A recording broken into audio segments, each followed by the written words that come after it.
Hot అంశాలపై debate news పెంచ్కి స్వాగతం. గూగుల్కి సంబంధించినటువంటి కేంద్రం, అది కూడా డేటా సెంటర్ విశాఖపట్నంలో రాబోతోంది. $1.5 బిలియన్ సొమ్ము పెట్టుబడి పెట్టడానికి ముందుకొచ్చినటువంటి పరిస్థితి. $15 బిలియన్ దాకా పెట్టడానికి ముందుకొచ్చినటువంటి పరిస్థితి. ముందు ఒకప్పుడు అదానిది $1.5 బిలియన్ అన్నారు. ఇప్పుడు ఏకంగా $15 బిలియన్ పెట్టుబడి పెట్టడానికి సిద్ధపడినటువంటి సిచ్యుయేషన్. దానికి కేంద్రం ఓకే చేసింది, రాష్ట్రానికి రెడీ అయిపోయింది.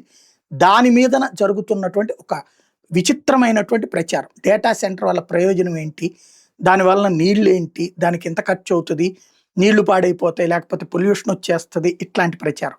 వాస్తవంగా ఒక పెద్ద కంపెనీ వచ్చినప్పుడు దానికి సంబంధించి ఒక రాష్ట్రంలో ఇంత విచిత్రమైనటువంటి వ్యతిరేక ప్రచారం మరి ఎప్పుడూ లేదు, మరి ఎక్కడా ఏ రాష్ట్రంలో లేదేమో. ఇందులో వాస్తవాలు ఎంత, గూగుల్ డేటా సెంటర్ అన్నటువంటి దాని వలన ప్రయోజనమా నష్టమా, 200 ఉద్యోగాలు వస్తాయి లేకపోతే 20 ఉద్యోగాలు వస్తాయి, ఇలాంటి వాదన వెనకాల ఉన్న వాస్తవం ఏంటి, టెక్నికల్గా అసలు దీన్ని ఎలా చూడాలి, ఈ అంశానికి సంబంధించి మాట్లాడేందుకు జనసేన నేత, అలాగే ఇస్రో నాసా మాజీ సైంటిస్ట్ చందు సాంబశివరావు గారు మనతో పాటు ఉన్నారు. నమస్తే అండి. నమస్కారం. డేటా సెంటర్ అన్నటువంటిది ప్రయోజనమా నష్టమా? ప్రయోజనమే. అది మరి ముఖ్యంగా గూగుల్ లాంటి ఒక బిగ్ బ్రాండ్ మన ఆంధ్రప్రదేశ్కి రావటం, ఇండియాకి రావటం అనేది డెఫినెట్గా శుభపరిణామం. మనం ఈ డిస్కషన్ని అపొలిటికల్గా చూసి మాట్లాడుకుందాం. దీంట్లో పాలిటిక్స్కి తావు లేకుండా అసలు ఈ డేటా సెంటర్స్ ఏంటి, గూగుల్ పాత్ర ఏంటి, ఇది మామూలు డేటా సెంటర్ కూడా కాదు, ఆర్టిఫిషియల్ ఇంటెలిజెన్స్కి సంబంధించిన సర్వర్స్ నెట్ పెట్టుకునే AI డేటా సెంటర్ అంటున్నారు సాయి గారు. సో ట్రెడిషనల్ డేటా సెంటర్స్ ఎలా పనిచేస్తాయి, ఆర్టిఫిషియల్ ఇంటెలిజెన్స్ డేటా సెంటర్స్ ఎలా పనిచేస్తాయి, వాటికి వీటికి ఉన్న వ్యత్యాసం, ఇలాంటి సెంటర్ ఒకటి రావడానికి రిక్వైర్మెంట్స్ ఏంటి, ఆ రిక్వైర్మెంట్స్ ద్వారా మనకు వచ్చే లాభ నష్టాలు ఏంటి అనేది మాట్లాడుకోవాలి. అలాగే నేను రీసెంట్గా కొంతమంది మాట్లాడటం కూడా చూశాను. అమెరికా వాళ్ళు వద్దంటే ఇక్కడికి వచ్చారని కొంతమంది, మిగతా దేశాల వాళ్ళు వద్దంటే ఇక్కడికి వచ్చారని కొంతమంది ఇలా మాట్లాడుతున్నారు. ఐ థింక్ అవి కరెక్ట్ కాదు అలా మాట్లాడటం. అది ఎందుకో కూడా మన డిస్కషన్లో కవర్ చేయాలనేది నా ఉద్దేశం. ఇక్కడ గూగుల్ వాళ్ళు ఏం చేశారంటే, ఇది AI కోసం, ఆర్టిఫిషియల్ ఇంటెలిజెన్స్ కోసం 1 గిగావాట్ కెపాసిటీ ఉన్నటువంటి డేటా సెంటర్ని ఎస్టాబ్లిష్ చేయాలనుకున్నప్పుడు ఆబ్వియస్గా ఫస్ట్ ప్రిఫరెన్స్ వాళ్ళకి అమెరికానే ఉంటుంది. లేదనుకుంటే ఐర్లాండ్ లాంటి కంట్రీస్ ఉంటాయి, సింగపూర్ లాంటి కంట్రీస్ ఉండొచ్చు, లేదా మనకి ట్రెడిషనల్ డేటా సెంటర్స్ అయితే ఫిన్లాండ్, నార్వే అలాంటి కంట్రీస్ ఉంటాయి. మరి అక్కడ కాకుండా భారతదేశం అనేది ఏ పాయింట్లో క్వాలిఫై అవుద్ది, ఆ భారతదేశంలో కూడా ఆంధ్రప్రదేశ్ విశాఖపట్నం ఏ పాయింట్లో క్వాలిఫై అవుద్ది, ముందు మనం అదే అర్థం చేసుకోవాలి. ఇక్కడ ట్రెడిషనల్ డేటా సెంటర్స్ అంటే ఏంటంటే, మన కంప్యూటర్స్ ఉన్నాయి, మనం రోజువారీగా డెస్క్టాప్లు అంటాము, మన ల్యాప్టాప్లు అంటాము, వాటిల్లో CPUలు అని వాడతారు, సెంట్రల్ ప్రాసెసింగ్ యూనిట్స్. అంటే అవి సీక్వెన్షియల్గా చేసుకుంటూ వెళ్తాయి ఒక పనిని. చాలా తెలివైన వాళ్ళు పద్ధతి ప్రకారంగా చేస్తే ఎలా జరుగుద్దో అలా జరిగే సిస్టమ్ అది. ఆ ప్రాసెసర్స్ ఇప్పుడు మన కంప్యూటర్ ఎంత కనపడవచ్చు, కానీ దాంట్లో నిజంగా ప్రాసెసర్ ఎంత ఉంది, 1 ఇంచ్ బై ఇంచ్ ఉంటుంది, అంగుళం ఉంటుంది, చిన్న పల్చటి బిళ్ళ, మన చేతి గడియారం లాంటి బిళ్ళలాగా ఉంటుంది. అదే ప్రాసెసర్ అంటే. అలాంటి ప్రాసెసర్స్ తక్కువ ఎనర్జీ తీసుకుంటాయి, అంటే కరెంట్ తక్కువ కాలుతాయి. వాటికి కూడా మీరు ఏదో లక్షల సంఖ్యలో, కోట్ల సంఖ్యలో ప్రాసెసర్స్ని ఒక చోట పెట్టాల్సిన అవసరం ఉండదు. కాబట్టి సెంటర్స్లో ఓవరాల్గా మీరు తీసుకునే ఎనర్జీ, అంటే మీరు కన్జ్యూమ్ చేసుకునే ఎలక్ట్రిసిటీ తక్కువ ఉంటుంది. మామూలుగా ఇంకొక రకంగా మాట్లాడదాం. సపోజ్ మన ఇంట్లో బల్బులు ఉండి, ఇంతకుముందు మనం ఇప్పుడు కూడా మాట్లాడుతున్నాం కానీ ఇంతకుముందు ఇంకా క్లియర్గా మాట్లాడుకునేవాళ్ళం. 60 వాట్స్ అని, 100 వాట్స్ అని అనుకునేవాళ్ళం కదా. 100 వాట్స్ బల్బు అనుకున్నాం, ఫిలమెంట్ బల్బు. ఆ 100 వాట్స్ బల్బులో ఆ 100 వాట్స్ బల్బుని మీరు గంట సేపు కాల్చారనుకోండి, అప్పుడు 0.1 కిలోవాట్ దానికి ఖర్చు అవుద్ది. 10 గంటల సేపు మీరు ఆన్ చేసి అట్టి పెట్టారనుకోండి, 1 కిలోవాట్ అంటే 1 కిలో వాట్ 1000 వాట్లు ఖర్చు అవుతాయి అనమాట 10 గంటల సేపు ఆన్ చేసి పెడితే. అంటే ఏమైంది, మనకి ఇప్పుడు రోజువారీగా మనకి బిల్ వస్తుంది కదా, మనకి యూనిట్స్లో చెప్తారు వాళ్ళు, అని మనందరికి అర్థం కావడానికి. ఒక యూనిట్ అంటే ఏంటంటే 1 కిలో వాట్ అనమాట. 1 కిలో వాట్ అంటే ఏంటంటే ఈ 100 వాట్స్ బల్బు 10 గంటల సేపు వెలిగితే ఎంత కరెంటు కాలుద్దో దాన్ని మనం ఒక యూనిట్ అంటున్నాం. ఓకే. ఉమ్. ఇప్పుడు విశాఖపట్నం లాంటి సిటీ ఉంది. ఈ సిటీ మొత్తానికి అటు ఫ్యాక్టరీలు కానీ, ఆఫీసులు కానీ, ఫ్యాన్లు కానీ, ఏసీలు కానీ, రకరకాల ఎక్విప్మెంట్ కానీ ఏదైతే ఎలక్ట్రిసిటీతో పనిచేస్తున్నాయో విశాఖపట్నం గ్రేటర్ మెట్రో ఏరియా అంతా కలిపి దాని మొత్తం మీద రోజుకి ఎంత కరెంటు ఖర్చు అవుద్దో ఈ డేటా సెంటర్కి అంత ఖర్చు అవుద్దనమాట. ఇప్పుడు మన బల్బుని కిలో వాట్ అంటే చూసాం, 10 గంటల సేపు వెలగాలని. కిలో అంటే ఒకటి పక్కన 3 సున్నాలు, దాని పక్కన ఇంకో 3 సున్నాలు పెడితే మెగా అంటారు, దాని పక్కన ఇంకో 3 సున్నాలు పెడితే గిగా అంటారు. అంటే ఒకటి పక్కన 9 సున్నాలు పెడితే ఎన్ని కిలో వాట్ అవర్స్ అవుతాయో, ఎన్ని యూనిట్స్ అవుతాయో అన్ని యూనిట్స్ ఒక గంటలో ఈ డేటా సెంటర్ కావాలి. ఉమ్. ఇంత ఎనర్జీ కావాలన్నప్పుడు ఇలాంటి సెంటర్ని మళ్ళీ తీసుకెళ్ళి మీరు అమెరికాలో పెడదామని అనుకున్నారనుకోండి, అమెరికాలో దాదాపుగా అన్ని మేజర్ స్టేట్స్లోనూ 10ల సంఖ్యలో ఈ డేటా సెంటర్స్ ఉన్నాయి. వాళ్ళకి కావాల్సిన అంత ఎనర్జీని తీసుకుంటున్నారు వాళ్ళు, కరెంట్ని. ఇప్పుడు ఇలాంటిది ఇంకొకటి పెట్టాలంటే అంత ఎనర్జీ వచ్చే అవకాశాలు లేవు. అది ఫస్ట్ ప్రాబ్లం వాళ్ళకి. రెండో సమస్య ఏంటంటే అమెరికాలో మీకు వచ్చే ఎలక్ట్రిసిటీ అంతా కూడా వస్తే కోల్ బేస్డ్ థర్మల్ ప్లాంట్స్ నుంచి వస్తుంది, లేదంటే న్యూక్లియర్ ప్లాంట్స్ నుంచి వస్తుంది, హైడ్రో నుంచి తక్కువ వస్తుంది. సో న్యూక్లియర్ ప్లాంట్స్కి ప్రజలు వ్యతిరేకం, ఎందుకంటే న్యూక్లియర్ వేస్ట్ని ఏం చేయాలి అనే సమస్య వల్ల కొత్త ప్లాంట్స్ని కట్టనివ్వట్లేదు. కోల్ అయితే పర్యావరణం ఇమీడియట్గా సమస్య కనిపిస్తుంది కాబట్టి దాన్ని పెట్టనివ్వట్లేదు. ఈ రెండు లేనప్పుడు మీరు ఎక్కువ ఎలక్ట్రిసిటీని జనరేట్ చేసే అవకాశాలు తగ్గిపోయినాయి. సో ఇప్పుడు అమెరికాలో మీరు సెంటర్ పెట్టాలా ఇంకెక్కడికన్నా వెళ్ళాలా అనే దాంట్లో ఫస్ట్ అండ్ ఫార్మోస్ట్ అబ్జెక్షన్ ఎక్కడ వస్తుందంటే మన దగ్గర కరెంట్ లేదు కదా అన్న చోట వస్తుంది. అదొక రీజన్. అది లేనప్పుడు మీరు కరెంట్ ఎక్కడెక్కడ ఉందో ఆ దేశాలను ఎత్తుక్కుంటారు. ఇప్పుడు భారతదేశం సంగతికి వద్దాం. భారతదేశంలో ఏమైంది, మనం ఆ ఫిలమెంట్ బల్బులన్నీ మార్చేసి గత 10 సంవత్సరాలుగా ఎల్ఈడి బల్బులకు వచ్చాం. మీరు 100 వాట్ల బల్బులో ఒక 95% హీటు మనకి కాంతి రూపంలో కనపడని రూపంలో వేస్ట్ అయిపోతే మనకు నిజంగా పనికొచ్చేది కాంతిలాగా 5%. కాబట్టి అది మార్చేసి మనం ఎల్ఈడీలకి వెళ్ళాం. ఎల్ఈడీలకి వెళ్ళినప్పుడు మీరు 100 వాట్లు వాడాల, ఇంట్లో ఏం వాడుతున్నారు మీరు? 5 వాట్లు 10 వాట్లే వాడుతున్నారు. మన కన్జంప్షన్ తగ్గిపోయింది, ఎలక్ట్రిసిటీ కన్జంప్షన్ తగ్గిపోయింది, బల్బులు మారినాయి కాబట్టి. అలాగే అట్ ద సేమ్ టైం మన గ్రిడ్ క్వాలిటీ పెరిగింది, మన సోలార్ ఎనర్జీ ప్రొడక్షన్ పెరిగింది. అంటే సోలార్ ఎనర్జీ అంటే అంత పొల్యూషన్ అవన్నీ లేవు కదా. సో ఇండియాలో సోలార్ పర్సంటేజ్ పెరుగుతుంది, కరెంటు క్వాలిటీ పెరుగుతుంది, మనం ఇళ్లల్లో వాడే కరెంటు తగ్గుతుంది.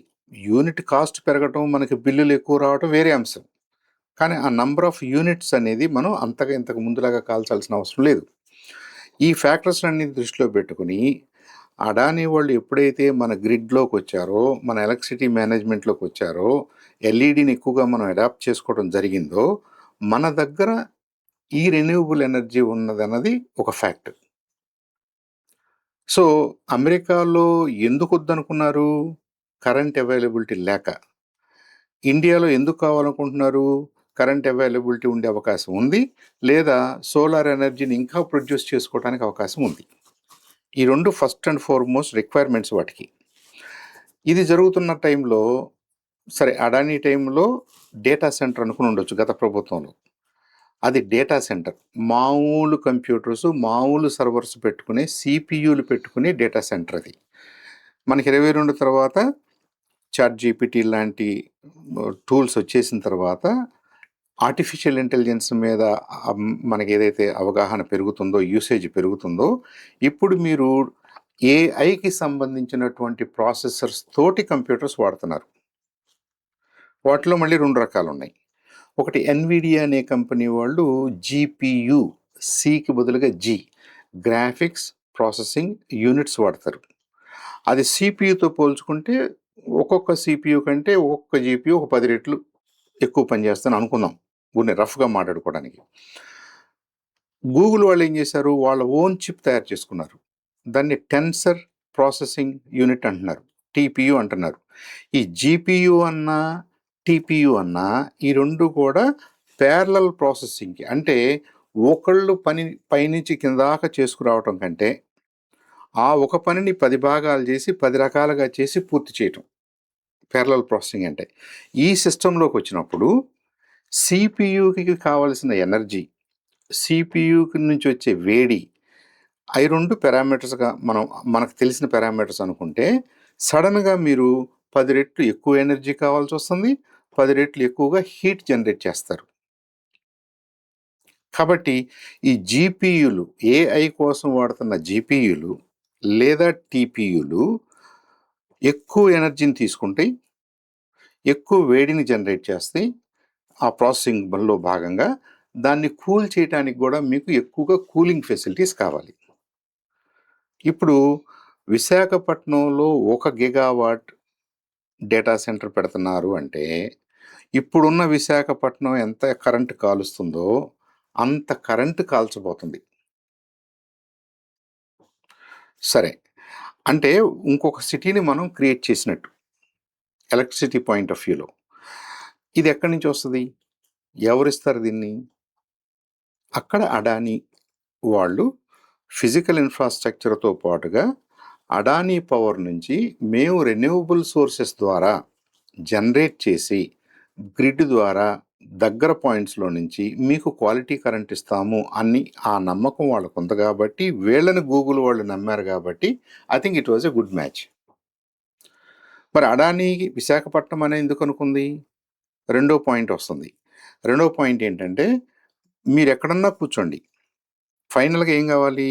మీ దగ్గర నుంచి high strength cables, high power cables, fibre optic cables rest of the వరల్డ్‌కి మీరు కనెక్ట్ చేయాలి. రెస్ట్ ఆఫ్ ద వరల్డ్ అంటే ఎక్కడ? మిగతా ఖండాలకు వెళ్ళిపోవాలి. అదంతా కూడా సీలో గుండా ఏస్తారు. సీలో గుండా మన భారతదేశంలో ఏదో ఒక పాయింట్‌లో నుంచి మనం సీ పాయింట్ పెట్టుకొని అక్కడి నుంచి మీరు హ్మ్, సింగపూర్ పాయింట్ అనో, మలేషియా అనో, ఆస్ట్రేలియాకనో, ఇంకొక ఖండానికో పంపిస్తారు. అక్కడి నుంచి ఆల్రెడీ ఉన్న నెట్వర్క్స్‌ని వాడుకుంటారు. అదెవరు చేయాలి? ఎవరో ఒక గెట్ టెలికమ్యూనికేషన్స్ కంపెనీ చేయాలి. ఎయిర్‌టెల్ వాళ్ళు మేము చేయగలము, చేస్తామని ఒప్పుకున్నారు. సో, ఇప్పుడు మీకు ముగ్గురు ఒక టీమ్ అయినప్పుడు ఆ స్ట్రెంత్ వచ్చింది. ఎయిర్‌టెల్ వాళ్ళు కేబుల్ ఏస్తామంటున్నారు. కేబుల్ ఏసినప్పుడు మనం ఎక్కడి నుంచి ఏద్దాం? సపోజ్ హైదరాబాద్ నుంచో, లేదంటే ఏదైనా నాగపూర్ నుంచో, లేదంటే ఢిల్లీ నుంచో అనుకున్నారనుకోండి, మీరు ల్యాండ్ మీద చాలా కేబుల్ ఎయ్యాలి. అలా కాకుండా మీరు తీర ప్రాంతం అనుకున్నారనుకోండి, చెన్నై అనుకునో, విశాఖపట్నం అనుకునో, కలకట్టా అనుకునో, ఇలా ఏదో పాయింట్ అనుకున్నారనుకోండి, డైరెక్ట్‌గా మీరు సీలో నుంచి పక్కకెళ్ళిపోవచ్చు. అది easy, cost effective, more efficient. So, ఇలా మాట్లాడుకుంటే మనకి చెన్నై లేదా ఎనీ పాయింట్ మనకు సముద్ర తీర ప్రాంతం. తీర ప్రాంతంలో ఏదో ఒక పాయింట్ మీద వాళ్ళు ఫోకస్ చేస్తారు.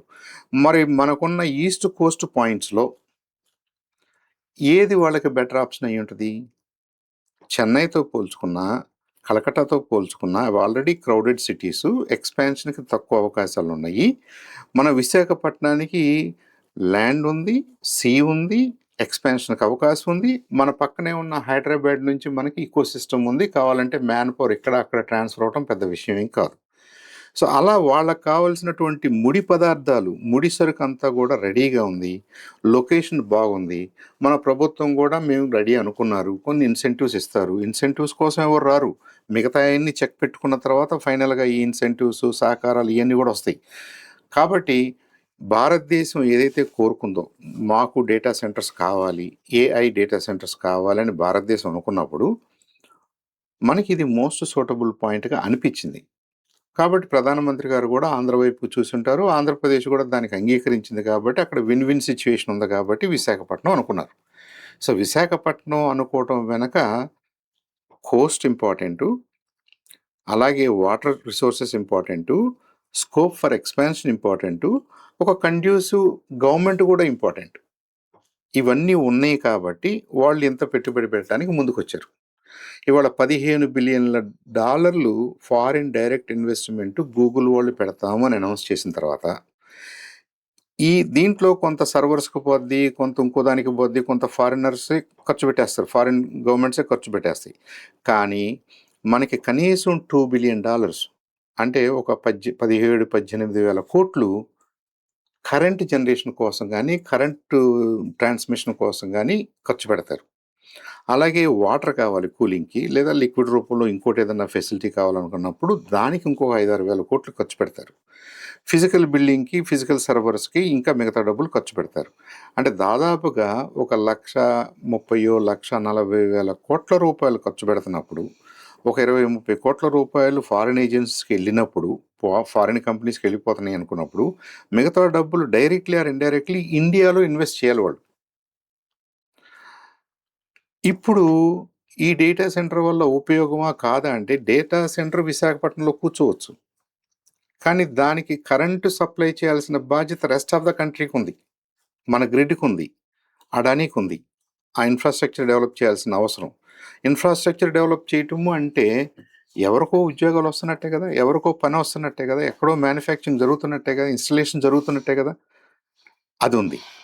ప్లస్ వాటర్ రిసోర్సెస్ని డీశాలినేషన్ ద్వారా సముద్రపు నీళ్ళని మంచినీళ్ళు చేసి అది వాడుకుంటాం అన్నారనుకోండి, అక్కడ కూడా పనే కదా మనకి.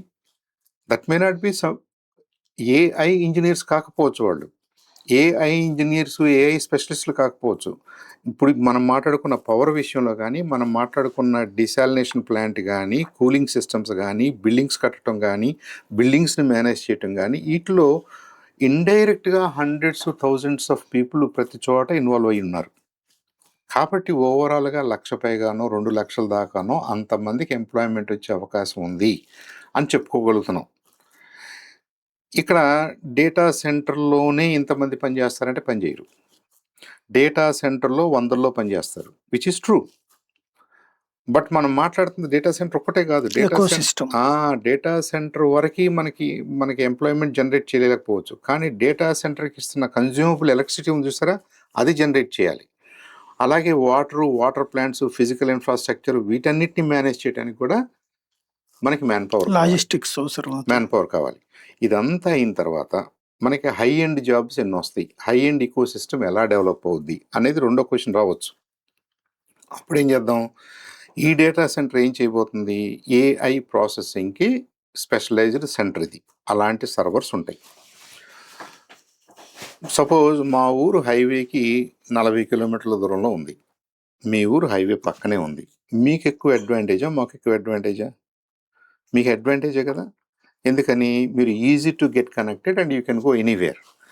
కాబట్టి ఎవరైతే కంపెనీస్ వాళ్ళు ఉన్నారో, ఫ్యూచర్లో రాబోతున్న కంపెనీస్, వాళ్ళు డేటా సెంటర్కి మనకు అనుబంధంగా డేటా సెంటర్లో ఏం జరుగుతుందో తెలుసుకుంటూ, డేటా సెంటర్లో తక్కువ కాస్ట్కి మనం ఇక్కడ రీలొకేట్ అయినందువల్ల మనకి అడ్వాంటేజ్ అనుకుంటే, వాళ్ళు దాని చుట్టూనే చేరతారు. అటు ఒరిస్సాలో ఉంటారా, విశాఖపట్నంలో ఉంటారా, మన చుట్టుపక్కల 100 కిలోమీటర్స్ 200 కిలోమీటర్స్లో మనకి అలాంటి కంపెనీలు వచ్చే అవకాశం ఉంటుంది.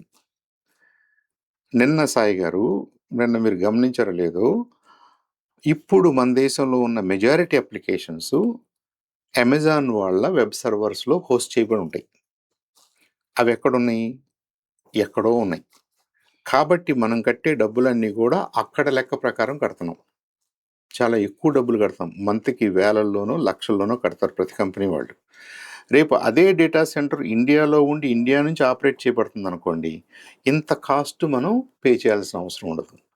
కాబట్టి ఎక్కడెక్కడో ఉన్న కంపెనీలు కూడా ఇక్కడికి రావడం ద్వారా, ఇక్కడున్న డేటా సెంటర్స్ను వాడుకోవడం ద్వారా వాళ్ళ ఆపరేషనల్ కాస్ట్ తగ్గిపోద్ది. వాళ్ళ ఆపరేషనల్ కాస్ట్ తగ్గిపోతుందంటే అంతవరకు వాళ్ళకి లాభాలు వచ్చినట్టే కదా. కాబట్టి ఎక్కువ కంపెనీలు ఇటు అట్రాక్ట్ అయ్యే అవకాశం ఉంటుంది. ఇప్పుడు డేటా సెంటర్కి అనుబంధంగా డేటా సెంటర్లోనే పనిచేసే వాళ్ళు ఉండకపోవచ్చు. డేటా సెంటర్ ఇక్కడ ఉంది కాబట్టి దాని చుట్టూ కంపెనీలు ఖర్చులు తగ్గించుకోవడానికి మీకు దగ్గరకు రావచ్చు. అలా ఎక్కువ కంపెనీలు వచ్చే అవకాశం ఉంది. ఆ ఎక్కువ కంపెనీల్లో ఎక్కువ మంది మన వాళ్ళు పనిచేసే అవకాశాలు న్యాచురల్గా ఉంటాయి. ఇప్పుడు మన హైదరాబాద్లో ఉన్న వాళ్ళంతా తెలుగు వాళ్ళ కాదు కదా, త్రూఅవుట్ ద కంట్రీ ఉన్నారు, మిగతా దేశాల నుంచి కూడా ఉన్నారు.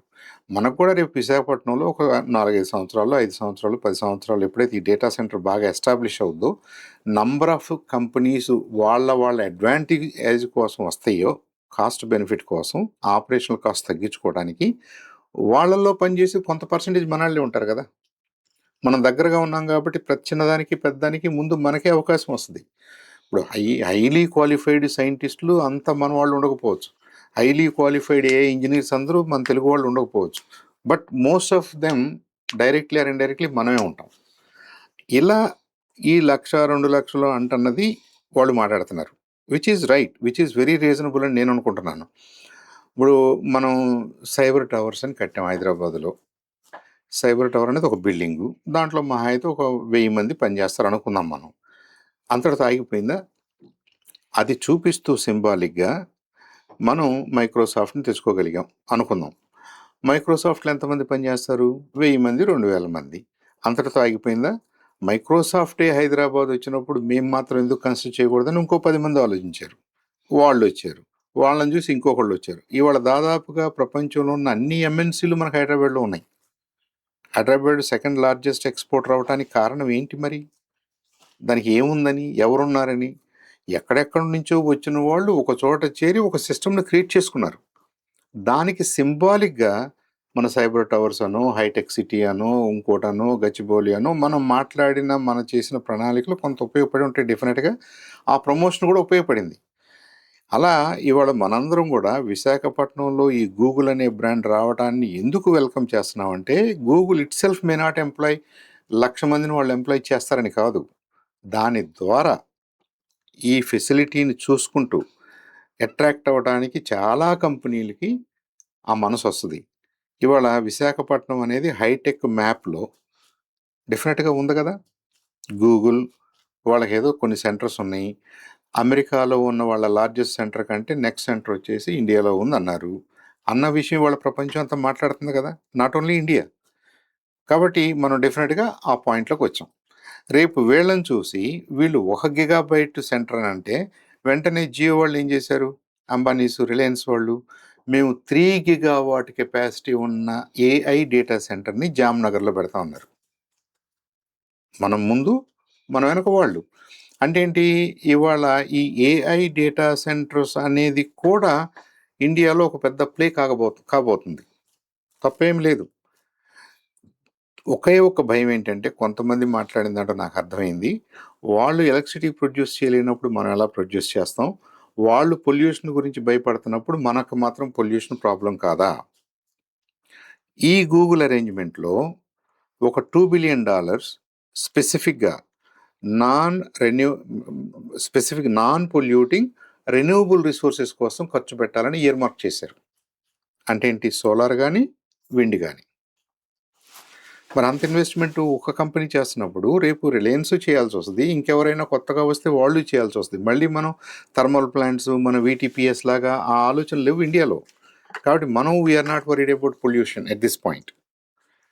దాన్ని ఎంకరేజ్ చేయాల్సిన అవసరం లేదు. గతంలో నుంచి ఉంది కాబట్టి అమెరికాలో ఆ ప్రాబ్లం ఉంది. గతంలో వాళ్ళు 50స్‌లో బాగా డెవలప్ చేయాలనుకుని తొందరపడో, అవసరం కొద్దీనో, ఆలోచన కొద్దీనో అప్పుడున్న పరిస్థితి బట్టి న్యూక్లియర్ ప్లాంట్స్‌కెళ్ళారు. ఒక 50 ఏళ్ల తర్వాత దానివల్ల రిస్క్ అని తెలిసిపోయింది వాళ్ళకి. న్యూక్లియర్ వేస్ట్‌ని ఏం చేయాలో వాళ్ళకి అర్థం కావట్లేదు. తీసుకెళ్ళి అక్కడ నవాడాలో ఒక పెద్ద పెద్ద మౌంటైన్స్ కింద తవ్వి పెడుతున్నారు. అది రిస్కే. ఏ రోజుకైనా రిస్కే. కాబట్టి America is not interested in producing more and more electricity. అయినప్పటికీ వాళ్ళేం వదిలిపెట్టలేదు. అమెరికాలో ఇవాళ స్టార్ గేట్ అని ఒక కంపెనీ పెట్టారు. ఎవరు? ఈ చాట్ జీపీటీ చేసిన ఓపెన్ ఏఐ వాళ్ళు, మైక్రోసాఫ్ట్ కూడా ఇన్వాల్వ్ అయ్యింది. రకరకాల కంపెనీ సాఫ్ట్ బ్యాంక్ అని ఒక ఫైనాన్షియరు వీళ్ళంతా ఏం చేశారంటే $500 బిలియన్ల పెట్టి, ఇప్పుడు మనం గూగుల్ ఏమనుకుంటున్నాం? 15 అంటున్నాం. $500 బిలియన్ల పెట్టి వాళ్ళు డేటా సెంటర్స్ కన్స్ట్రక్ట్ చేయబోతున్నారు. Through renewable energy resources. కాబట్టి data centre itself is important. దానికి మీ శక్తి కొలది మీరు కరెంట్ ఎక్కడి నుంచి తెచ్చుకోగలుగుతారో, ఎంత చీప్‌గా తెచ్చుకోగలుగుతారో మీ మీ బిజినెస్ వాల్యూని బట్టి మీరు పాయింట్స్ ఎతుక్కుంటున్నారు. I think that is the secret behind why Google is in Vizag. Right. అంటే ఇక్కడ మనకున్నటువంటి ఒక పెద్ద కన్‌ఫ్యూజన్ ఏంటంటే, ఇండస్ట్రీస్ రావడాన్ని ఎవరు కాదనరు. ఇండియాలో కావాలని కూడా కోరుకుంటారు. కాకపోతే మీరు చెప్పినటువంటి అమెరికాలోనో, ఐర్లాండ్‌లోనో ఆ దేశాల్లో మీరు చెప్పినటువంటి విధంగా ఆ రూల్స్ ఖచ్చితంగా పాటించేలా అమలు చేపిస్తారక్కడ. చేయకపోతే ఆ సదరు సంస్థల మీద చర్యలుంటాయి. మనకిక్కడ ఇండస్ట్రీస్ పెట్టినప్పుడు మొదట్లో అబ్జెక్ట్ చేసిన లైక్ నక్కపల్లి బల్క్ డ్రగ్గా, హ్మ్. లేపోతే విశాఖపట్నంలో ఫార్మా పార్కా, శ్రీకాకుళంలో ఫార్మానా, మన గోదావరి జిల్లాల్లోనో వీటిట్లలో పెట్టినప్పుడు ఇట్లాగే బాగా ఉద్యోగాలొచ్చేస్తే మీ జీవితాలు బాగుపడిపోతే ఆ గ్యాస్ ఓఎన్‌జీసీ వాళ్ళు గ్యాస్ హ్మ్. పైప్ హ్మ్. లైన్‌లేసినప్పుడు హ్మ్. అంత అనుకున్నారు. ఓఎన్‌జీసీ గ్యాస్ లీకులు ప్రపంచంలో మరెక్కడా ఉండదేమో ఇంత గ్యాస్ హ్మ్. లీకులు. హ్మ్. ఇక్కడే ఉంటది. అంత నిర్లక్ష్యంగా ఉంటుంది. హ్మ్. లేదా ఇక్కడ ఉన్నటువంటి ఆ చేపలు నాశనం అయిపోయి 24 గంటలు తాబేళ్ళును, చేపలు రోడ్ల మీదకొచ్చి ఒడ్డు మీద పడి ఉంటుంటాయి. హ్మ్. విశాఖపట్నంలోది. నక్కపల్లిలో ఇప్పుడు ఉద్యమకారులు లేకపోతే గోదావరిలో ఉప్పాడోళ్ళు రైట్. ఇదంతా ఎందుకు జరుగుతున్నది? అంటే మనం నెగ్లిజెన్స్ ఆఫ్ మెయింటెనెన్స్. అక్కడ దాసోహం అంటాం కంపెనీలకి. వాళ్ళు మన ప్రాణాలతోనే చెలగాటమాడుతుంటారు. రైట్. ఇప్పుడు ఇంకొకటి వాటర్. ఇప్పటికే మనకి తాగునీళ్లు ప్రభుత్వాలు ఇవ్వలేకపోతున్నాయి ఎవరికీ కూడా. హ్మ్. మాక్సిమం చెప్పాలంటే ఔట్‌స్కర్ట్స్‌లో వచ్చిన ఏరియాలని గాలికి వదిలేశారు. వాటర్ చివరికి మినరల్ ప్లాంట్‌లని పెట్టి, ఆర్‌ఓ ప్లాంట్‌ల ద్వారా నీళ్లు అమ్ముతుంటే కొనుక్కొని తాగుతున్నాం. రైట్. రేపొద్దున ఇవి 2 ఇంకోటి కరెంట్ వచ్చేటప్పటికి. ఇప్పటికి ఎంత లేదన్నా కరెంట్ ఛార్జీలు అదిరిపోతూనే ఉన్నాయి. హ్మ్. ఇంకోటి ఆ కోతలు ఇదివరకు అధికారికంగా ఉండేది. ఇన్ని గంటల నుంచి ఇన్ని గంటల దాకా. ఇప్పుడు తెలియకుండా కోసేస్తానే ఉన్నారు. ఇవన్నీ ప్రాబ్లమ్‌ని రాకుండా సాల్వ్ చేయడం అనేది ప్రభుత్వాల వల్ల అవుతుందా? ఈ కంపెనీలకి ఫస్ట్ ప్రయారిటీ ఇచ్చి తర్వాత ప్రజలకి సెకండ్ ప్రయారిటీ ఇస్తారు గదా! ఈళ్ళందరూ. మన దేశపు ఎకోసిస్టమ్ వేరు. Political ecosystem. వాళ్ళ దేశంలో రూల్స్ పాటించే సిస్టమ్ వేరు గదా! ఇది భయం ఎక్కువ. సామాన్యులని ఇది రెచ్చగొట్టడానికి ఉపయోగపడుతుంది. రైట్. అబ్సల్యూట్‌లీ. ఇప్పుడు మీరు చెప్పినటన్నిట్లో కూడా ఇప్పుడు మనకి ఫార్మా పార్క్స్ వచ్చినా, ఇంకేదన్నా కెమికల్ ఇండస్ట్రీస్ వచ్చినా, ఇంకేదన్నా మెకానికల్ ఇండస్ట్రీస్ వచ్చినా, మనం ఎఫ్లూయెంట్ ట్రీట్మెంట్ వాటిల్లోని వ్యర్థాలను మనం కరెక్ట్‌గా ట్రీట్ చేయకపోతే, దాని మీద కంట్రోల్ లేకపోతే, పర్యావరణానికి తీవ్రమైన నష్టం జరుగుతుంది. No doubt about it. అందుకనే ఇప్పుడు ఈ కొత్త డేటా సెంటరు, ఇలాంటి డేటా సెంటర్స్ మీద కూడా అలాంటి కండిషన్సే ఉంటాయి. ఇప్పుడు అమెరికాలో చేయలేనిది భారతదేశం చేయగలిగింది ఎక్కడొస్తుందంటే, అమెరికాలో ఉన్న గ్రిడ్ కెపాసిటీకి తగినంతగా వాళ్ళు ఆల్రెడీ కన్జంప్షన్ ఉంది. వాళ్ళు కొత్తగా ప్రొడ్యూస్ చేయాలనుకుంటే రెన్యూవబుల్ వైపుకెళ్ళాలి. రెన్యూవబుల్ అంటే ఏంటి? విండ్ గానీ, సోలార్ గానీ ఎళ్ళాలి. ఇప్పుడు కంపేర్డ్ టు మన దేశం, మన భూభాగం, అమెరికాలో రెన్యూవబుల్‌కి, విండ్ ఎనర్జీకి అంత స్కోప్ లేదు. చేయొచ్చు వాళ్ళు. వాళ్ళు సోలార్ చేయొచ్చు. ఇప్పుడు చేస్తున్నారు. కానీ మనం ఇంకా మొదలుపెట్టలేదు. మనం ఇంక కావాల్సినది చేసుకోవచ్చు మనం. ఇంకొకటి సాయి గారు, ఈ నీళ్ల విషయంకొద్దాం. సింగపూర్ ఉంది. సింగపూర్‌కి డ్రింకింగ్ వాటర్ అంటూ ఇది ప్రాసెస్ చేయని డ్రింకింగ్ వాటర్ అంటూ ఏమీ లేదు. వాళ్ళకి ప్రతి చుక్క ఎక్కడి నుంచి వస్తది? సముద్రంలో నుంచి తీసుకుంటారు. సముద్రం నుంచి తీసుకొని డీశాలినేషన్ ప్లాంట్స్ ద్వారా వాళ్ళు తాగడానికి గానీ, ఇండస్ట్రీకి గానీ, ఇంకో కూలింగ్ సెంటర్స్‌కి గానీ, ఏసీలకి కానీ, ఇలాంటి డేటా సెంటర్స్ కానీ వాడతారు. మరి అలాంటి సింగపూర్‌లో హండ్రెడ్స్ ఆఫ్ డేటా సెంటర్స్ ఉన్నాయి ఆల్రెడీ. ఉన్నాయి. అంటే మనం మీరన్నట్టుగా అది పొలిటికల్ గవర్నెన్స్‌లోకొస్తది. మన సిస్టము, మన గవర్నమెంట్ పనిచేసే అక్కడ అసలు శుభ్రంగా విధానంలోకొస్తది. కనీసం ప్రధానమంత్రి కూడా పార్కింగ్‌లో కారు పెట్టుకొని ఎళ్తాడు. పెట్టాలి. ఎక్కడ ఇక్కడ పడితే అక్కడ మనకి ఏం చేయడానికి ఇంటి లేదు. లోపలికెళ్ళాల. రైట్. ఇలాంటివి కొన్నున్నాయి. హ్మ్. కొన్ని ఇబ్బందులున్నా కానీ, మనం I think we are forced to change now. అలా కాకుండా ఈ డేటా సెంటర్స్ మాకు వద్దు అంటే, మీరు ఎందుకు వద్దంటున్నారు? దీంట్లో నుంచి బయటకి ఎఫ్లూయెంట్స్ ఏమి రావు. బయటకొచ్చే అంటే ఈ ఎఫ్లూయెంట్ ఏమి లేదు. దీంట్లో వచ్చే ఏకైక వీళ్ళు చెప్పే ప్రధాన రీజనల్లా వాటర్ పీల్చేస్తది. రైట్. రెండవది కరెంటు ప్రాబ్లమ్స్ వస్తాయి. వాటర్ కూడా నేను చెప్తాను. హ్మ్. దానికి కూడా చూద్దాం. మనం మిగతా ప్లాంట్స్‌లో వాటర్ ఎందుకు వాడతామంటే, కన్జ్యూమబుల్‌గా వాడతాం. ఒక కెమికల్‌ని డైల్యూట్ చేయటానికో, ఒక కెమికల్‌ని క్లీన్ చేయటానికో, దాంతో పాటుగా వచ్చిన వ్యర్థాలని మళ్ళీ మనం వదిలేస్తున్నాం. అది ప్రాబ్లమ్. ఇక్కడ మనం కూలింగ్ పర్పస్ కోసం నీళ్ళని తీసుకొని ప్లాంట్‌లోకి నీళ్ళెళ్ళినాయి అనుకోండి, ఒక గ్యాలన్ నీళ్ళు. అవి ఆ జీపీయూల్ని, టీపీయూల్ని కూల్ చేసిన తర్వాత దాన్నెక్కడ వదిలేసి మనం మళ్ళీ సముద్రంలోకి పంపాల్సిన అవసరం లేదు. మళ్ళీ దాన్ని రీసైకిల్ చేస్తారు. ఎన్ని సార్లు రీసైకిల్ చేసినా 100% ఆఫ్ ద వాటర్ మీకు రీసైకిల్ కాదు, ఎవాపరేట్ అవుతుంటది కాబట్టి మీకు ఎంతో కొంత కొత్త సోర్స్ కూడా కావాలి. ఆ కొత్త సోర్స్‌ని డీశాలినేషన్ ద్వారా సింగపూర్ మోడల్‌లోనే సముద్రపు నీళ్ళే తీసుకొని ఆ నీళ్ళనే వాడుకోవాలి. వ్యవసాయానికి గానీ, డ్రింకింగ్ వాటర్‌కి గానీ ఇబ్బంది లేకుండా. మనం నదుల నీళ్ళు వాడుకోకుండా, మన నదుల నీళ్ళ కానీ మీద దాని పురుషోత్తంపట్నం డిమాండ్ నుంచి పెట్టకుండా. వాడబోతున్నారని చెప్తున్నారు గోదావరి వాటర్ దీనికి 0.5 టీఎంసీ. పురుషోత్తంపట్నంలో నుంచి ఒకవేళ వాళ్ళు కొంత కెపాసిటీ వాళ్ళకిచ్చినా, దట్ విల్ బి బియాండ్ మన అవసరాలకు మించిన వాటర్ ఏదైనా ఉంటే, వాళ్ళకి కావాల్సింది సాలినేషన్ ప్లాంట్ ద్వారానే తెచ్చుకోవడానికి వాళ్ళు ఏర్పాటు చేసుకుంటున్నారు. అంటే అది ఉంది ఆ ఒప్పందంలో అని. ఒప్పందం డీసాలినేషన్ ప్లాంట్లు మనం ఇదివరకు వైజాగ్ అట్లా ప్లాన్ చేసి ఫెయిల్ అయ్యాం, ఇది ఇప్పుడు మధ్యలో మానేసాం. గూగుల్ డేటా సెంటర్కు ఉన్న 2 రిక్వైర్మెంట్స్‌లో వాటర్ గానీ, ఎలక్ట్రిసిటీ గానీ 2 కూడా రెన్యూవబుల్ సోర్సెస్‌లో నుంచే రావాలి. ఓకే. దానికి $2 బిలియన్ వాళ్ళు కేటాయించి పెట్టారు. అవసరం కొద్దీ దాన్ని పెంచుకుంటారు. అంటే మనకి రెన్యూబుల్ అంటే ఇక్కడ ఉన్న అలవాటు ఏంటంటే ఇప్పుడు ఈవెన్ అదాని వాళ్ళు ఇక్కడ పెడతానన్నది కూడా తర్వాత అంబానీ వాళ్ళు అనుకుంటా సంథింగ్ 2-3 సంస్థలు పెడతానన్నది వాటర్ మన దగ్గర నుంచి వచ్చిన దాన్నే రిపీట్ చేయటం. ఓకే, మీరు కొంత సీడ్ వాటర్ ఇచ్చారనుకోండి సాయి గారు, ఆ సీడ్ వాటర్‌లో ఇక మెయింటెనెన్స్ కోసం, తరుగు కోసం మీరు డీసాలినేషన్ ప్లాంట్ వాడుకున్నారనుకోండి, 100% మీ మీద ప్రెషర్ లేదు. రెండోది, మీరేదో నేను గ్యాలన్ వాటర్ లోపల పంపాను, గ్యాలన్ వాటర్ డ్రైన్‌లోకి వెళ్ళిపోయింది అనే సిస్టమ్ కూడా కాదు ఇది. ఇట్ ఈస్ రిపీట్ అవుతుంది. లోపల అసలు ఏమీ కన్జ్యూమ్ లేదు. మనుషులు ఎవరన్నా ఉంటే ఆ 200 మంది, 300 మంది డ్రింకింగ్ వాటర్ మిగతా అవసరాలకి మీరు ఎంత ఖర్చు అవుద్దో అంతేగాని, మీరు కూలింగ్ సిస్టమ్ కోసం వాడుతున్న వాటర్ అక్కడే ఉంటది. దాని తరుగునే మీరు ఫిల్ చేస్తారు. అది డీసాలినేషన్ ద్వారా ఫిల్ చేస్తారు. కాబట్టి మీరు సీడ్ వాటర్ ఇవ్వచ్చేమో, కానీ మీరు మెయింటెనెన్స్ కోసం మీ దగ్గర వాటర్ మీద డిపెండ్ అవ్వాల్సిన అవసరం లేదు. ఇది వాటర్ ద్వారా కూల్ చేయాల్సిన అవసరం ఉన్న మన కోసం కాదు. ఆ టీపీయూలే అలాంటివి. టీపీయూల్ని ఓన్లీ ఎయిర్ కండిషన్ ద్వారా మీరు కూల్ చేయలేరు కాబట్టి, మీరు లిక్విడ్ ద్వారానే కూల్ చేయాలి కాబట్టి, త్రూ ఇమ్మర్షన్ ప్రాసెస్ కూల్ చేయాలి కాబట్టి, మీకు ఒక లూప్, క్లోజ్డ్ లూప్లో తిరుగుతున్న కూల్ వాటర్ మాత్రమే ఉపయోగపడుద్ది. రైట్. కాబట్టి ఆ కూల్ వాటర్ని మీరు ఎలా కూల్ చేస్తారు? ఇప్పుడు మనకి ఇక్కడ ఉంటాయి, మన కోల్డ్ స్టోరేజెస్ అని ఉంటాయి. ఎలా కూల్ చేస్తాం మనం? కొంత ఓపెన్ వాటర్ వాడుతూ ఆ ఓపెన్ వాటర్ని స్ప్రింకిల్ చేయటం ద్వారా కూలింగ్ ఎఫెక్ట్ తీసుకొస్తాం. సో ఎంతో కొంత మీకు వాటర్ లాస్ ఉంటుంది, ఎవాపరేషన్ ఉంటుంది. ఆ ఎవాపరేషన్ పార్ట్ని మీరు ఫిల్ చేయాలి. ఓకే.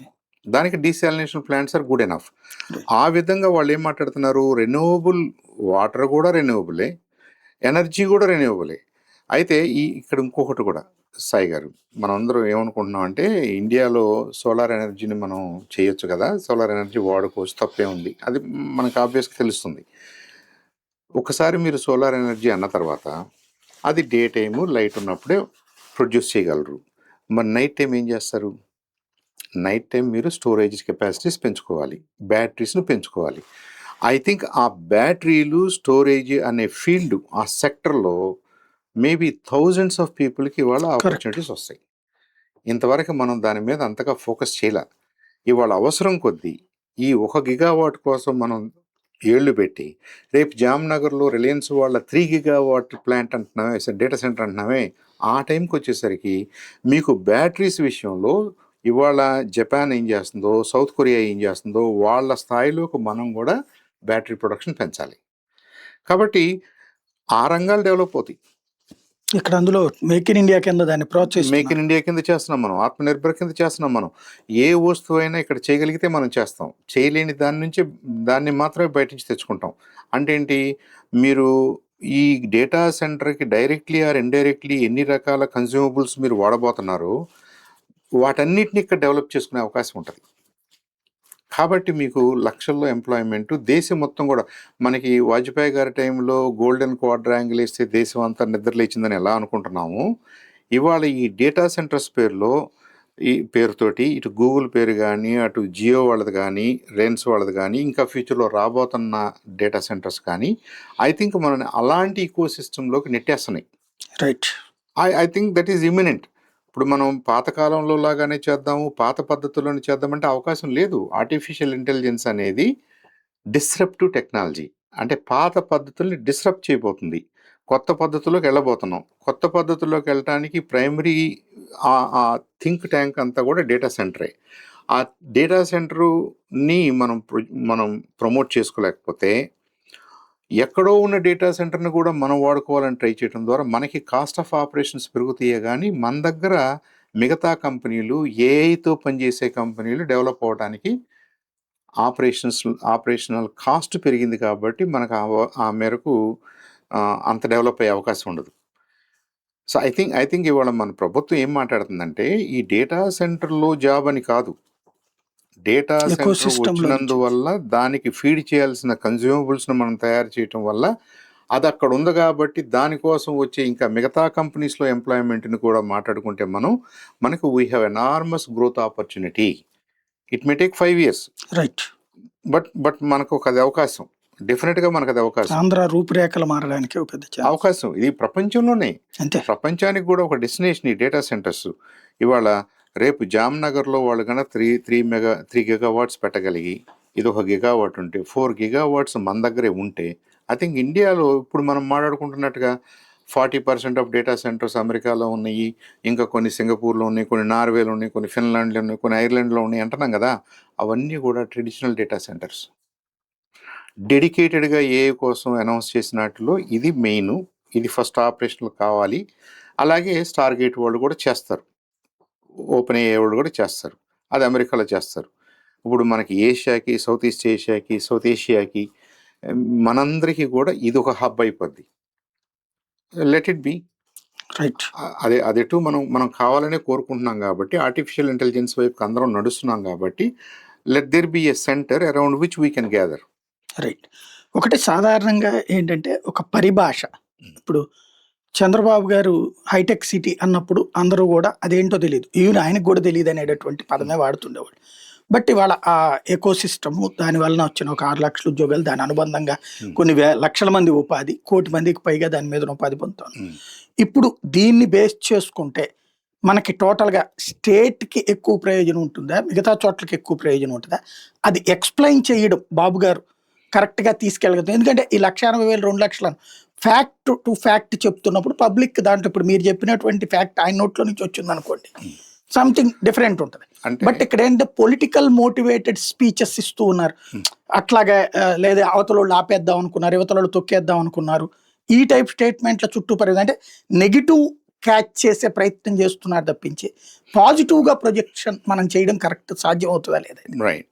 ఇప్పుడు ఒక రకంగా వీ షుడ్ అప్రిషియేట్ బాబు గారి జీనియస్.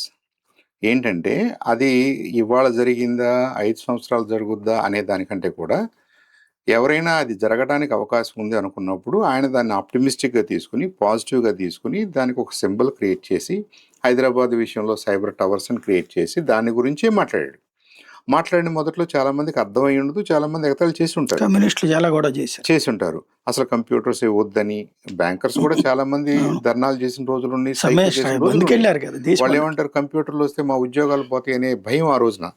కానీ ఎవెన్చువల్గా ఏం జరిగింది, ఇవాళ ఐటీ అనే పదం అసలు ఎప్పుడూ స్కూల్కి వెళ్ళిన వాళ్ళు కూడా, మా నాయనమ్మ లాంటి వాళ్ళకు కూడా వాళ్ళకు ఒక కాన్సెప్ట్ క్రియేట్ అయింది. పలానాళ్ళ అబ్బాయి ఇంజనీరు, పలానాళ్ళ అబ్బాయి ఐటీలో పనిచేస్తున్నాడు, ఐటీ ఇంజనీర్ అంట, ఐటీ అంట అని మాట్లాడగలుగుతున్నారు కదా.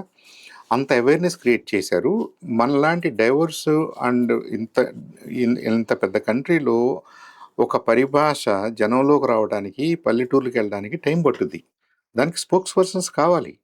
ఆ రోజున ఐటీ అనే విషయంలో ఆంధ్రప్రదేశ్లో చంద్రబాబు నాయుడు గారు ఒక స్పోక్స్ పర్సన్ లాగా పనిచేశాడు. టైం తీసుకున్నా ఇవాళ ఎవరు పనిచేస్తున్నారు ఐటీ సెక్టర్లో, మన హైదరాబాద్లో కానీ ఇంకో చోట కానీ అనుకుందాం, మన ఆంధ్రప్రదేశ్లో ఉన్న సెంటర్స్లో అందరూ ఆంధ్ర పిల్లలు కాదు కదా, భారతదేశం నలుమూలల నుంచి వచ్చి అక్కడ పనిచేస్తున్నారు, మిగతా దేశాల నుంచి కూడా వచ్చి అక్కడ పనిచేస్తున్నారు. ఈ ఏఐ విషయంలో కూడా అదే ట్రూ అవుతుంది. ఏఐ విషయంలో అందరూ తెలుగు పిల్లలే ఉండాల్సిన అవసరం లేదు, వాళ్ళు ఇండియన్ పిల్లలు అయి ఉండొచ్చు, లేదా ఇంక మిగతా దేశాల నుంచి వచ్చి ఉండొచ్చు. కానీ ఇప్పుడు 1,00,000 మందికో 2 లక్షల మందికో డైరెక్ట్లీ ఆర్ ఇండైరెక్ట్లీ ఎంప్లాయ్మెంట్ వస్తుంది అనే అంశం మీరు పనిని క్రియేట్ చేస్తే కదా వచ్చేది. మనం ఆ డేటా సెంటర్స్ జోలికి వెళ్ళలేదు అనుకోండి, మనకి ఎక్స్ట్రా కరెంట్ ప్రొడ్యూస్ చేయాల్సిన అవసరం లేదు, డిస్ట్రిబ్యూట్ చేయాల్సిన అవసరం లేదు, దానికి సంబంధించిన ట్రాన్స్ఫార్మర్లు, క్వాలిటీ ఇవన్నీ చూడాల్సిన అవసరం లేదు, వాటరు మనకు అవసరం లేదు కాబట్టి డీసాలినేషన్ జోలికి వెళ్ళాల్సిన అవసరం లేదు, కన్స్ట్రక్షన్ అవసరం లేదు కాబట్టి ఒక 500 ఎకరాల్లో ఇన్ని పెద్ద బిల్డింగ్లు, ఇంత ఇన్ఫ్రాస్ట్రక్చర్ చేయాల్సిన అవసరం లేదు. ఏది లేదు అనుకుంటే మరి ఎంప్లాయ్మెంట్ ఎలా జనరేట్ అవుద్ది? అదొక ఇమీడియట్ సమస్య. కానీ అది ఉంది, అది ప్రపంచం అంతా అటే చూస్తుంది అని గుర్తించారు కాబట్టి దాన్ని ప్రమోట్ చేయడంలో తప్పే ఉంది. ఇప్పుడు మనం మన ఊరు వెళ్తే అందరూ ఏమడుగుతున్నారు, ఏదో విశాఖపట్నంలో ఇంకా పెద్ద వచ్చిందంట కదరా అంటున్నారు. అంటే వాళ్ళ ఉద్దేశం ఐటీ కంటే ఇదేదో పెద్దది, నెక్స్ట్ వేవ్. అది ఏంటి ఇప్పుడు మనం చెప్తే మనం మనం ఆశించిన విధంగా వాళ్ళకి అది అర్థం కాకపోవచ్చు. బట్ ఎవెన్చువల్లీ మాట్లాడి మాట్లాడి మాట్లాడి అరే ఐటీ కంటే ఇది బెటర్ అంట, గతం కంటే ఇది బెటర్ అంట, మీరు కూడా ఇది చదువుకోండి, మీరు కూడా ఇది నేర్చుకోండి అనే కదా పిల్లల్ని ప్రోత్సహించాలి. అదే కదా అవేర్నెస్ అంటే. ఇవాళ ఇంజనీరింగ్ కాలేజెస్ అన్నిట్లో సాయి గారు ఏ ఇంజనీరింగ్ లేదు అదర్ దాన్ ఆర్టిఫిషియల్ ఇంటెలిజెన్స్. ఇప్పుడు మనం విజ్ఞానం చూడండి, కేఎల్యూ చూడండి, ఎన్ని చూడండి, మీకు కంప్యూటర్ సైన్స్ రిలేటెడ్గా 5-6 బ్రాంచెస్ అన్ని కంప్యూటర్ సైన్స్. ఒకప్పుడు కంప్యూటర్ సైన్స్ అనేవాళ్ళు ఇప్పుడు విడగొట్టారు. డేటా సైన్స్ అంటున్నారు, ఇంకోటి ఏదో అంటున్నారు, ఎంఎల్ అంటున్నారు, ఏఐ అంటున్నారు. ఇవన్నీ చేసి అందరినీ మనం ఎలా తయారు చేసాము, ఆర్టిఫిషియల్ ఇంటెలిజెన్స్కి రెడీ చేస్తున్నాం. అంటే ఆంధ్రప్రదేశ్లో డెఫినెట్గా మీకు మ్యాన్ పవర్ క్రియేట్ అవుతుంది. ఈ మ్యాన్ పవర్ను వాడుకోవడానికి రేపు మంచి మంచి కంపెనీలు వస్తాయి.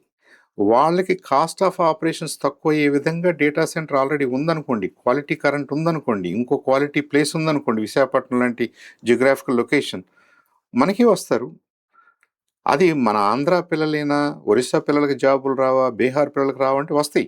దేశంలోని పిల్లలకు వస్తాయి, విదేశాలలో కూడా వస్తాయి. కాబట్టి ప్రధానమంత్రి గారు అంత డైరెక్ట్గా ఎందుకు ఇన్వాల్వ్ అయ్యి దాని గురించి అంత గొప్పగా చెబుతున్నాయంటే మేక్ ఇన్ ఇండియా రియలైజ్ అవ్వచ్చు, మన క్వాలిటీ ఆఫ్ లైఫ్ పెరగవచ్చు, మనకి ఎంప్లాయ్మెంట్ పెరగవచ్చు, అన్ని విధాలుగా ఇది విన్ విన్. కాబట్టి ఒక గూగుల్ లాంటి పెద్ద బ్రాండ్ వచ్చినప్పుడు మనం దాన్ని సెలబ్రేట్ చేసుకోవాల్సిన అవసరం ఉంది బియాండ్ పార్టీస్. రైట్. దీంట్లో ఈ పార్టీ ఆ పార్టీ, ఇప్పుడు చంద్రబాబు నాయుడు గారికి గోల్డ్ మెడల్ వచ్చేది ఏం లేదు, జగన్మోహన్ రెడ్డి గారికి రాబోయేది ఏం లేదు. జగన్మోహన్ రెడ్డి గారిని కూడా ఎక్స్ప్లెయిన్ చేయమనండి. ఆర్టిఫిషియల్ ఇంటెలిజెన్స్ అనేది ఈ నెక్స్ట్ బిగ్ రెవల్యూషన్, దాన్ని మనం అందిపుచ్చుకోవాలి, దానికోసం ఏదో ప్రయత్నం చేస్తున్నారు, ఈ ప్రయత్నం అలా కాకుండా ఇలా చేస్తే బాగుంటుందో, దీన్ని ఇంకా ఇలా చేసి ఏదో ఒకటి ఐడియా ఇవ్వమనండి. దాన్ని ఎవరు కాదంటారు కదా. కానీ అది ఎందుకు అనే మాట చాలా దురదృష్టం. అది ఎందుకు, డేటా సెంటర్ వల్ల ఏం ఉపయోగం ఉంటుంది, అదేదో గోడౌన్ కాదు. అలా అనుకున్నప్పుడు అసలు వైసీపీ ఎందుకు డేటా అదాని డేటా సెంటర్ మేము తెచ్చాము, అది మాత్రం ఎందుకు అని అది అనుకున్నాను. కూడా కూడా అంతేగా అవుద్ది కదా. ఇది it's going to be a nerve centre, a key centre for Google.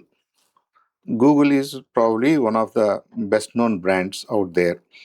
ఇప్పుడు వాళ్ళు ఓపెన్ ఏఐ, మైక్రోసాఫ్ట్ ఒక రకంగా చేస్తే, ఒరకల్ వాళ్ళు ఇంకొక రకంగా చేస్తే, అమెజాన్ వాళ్ళు ఇంకొక రకంగా చేస్తే, గూగుల్ వాళ్ళు ఇంకొక రకంగా చేస్తున్నారు. రైట్. అంత పెద్ద బ్రాండ్ మనకి ఇండియాకి వచ్చేసిన తర్వాత రేపు ప్రాబబ్లీ ఓపెన్ ఏఐ వాళ్ళు కూడా వస్తారేమో, చాట్ జీపీటీ వాళ్ళు కూడా వస్తారేమో, రేపు అమెజాన్ వాళ్ళు కూడా వస్తారేమో. రానివ్వండి, ఎవరు ఎలా వచ్చినా గతంలో పోల్చుకున్న డేటా సెంటర్స్ కంటే ఇప్పుడున్న డేటా సెంటర్స్ తీరాన్ని వెతుక్కుంటూ వస్తారు. Right. Because they have to integrate with rest of the world through cable. సీలో వేసే కేబుల్స్ ద్వారా వీళ్ళు ఇంటిగ్రేట్ అవ్వాలి. Terabytes of data per second నడవాలి. అంత నడవాలంటే త్రూ బిగ్ కేబుల్సే నడుస్తుంది. అదంతా కూడా మనకు పనే, అదంతా కూడా మనకి work is actually economy. Right. Thank you. Thank you.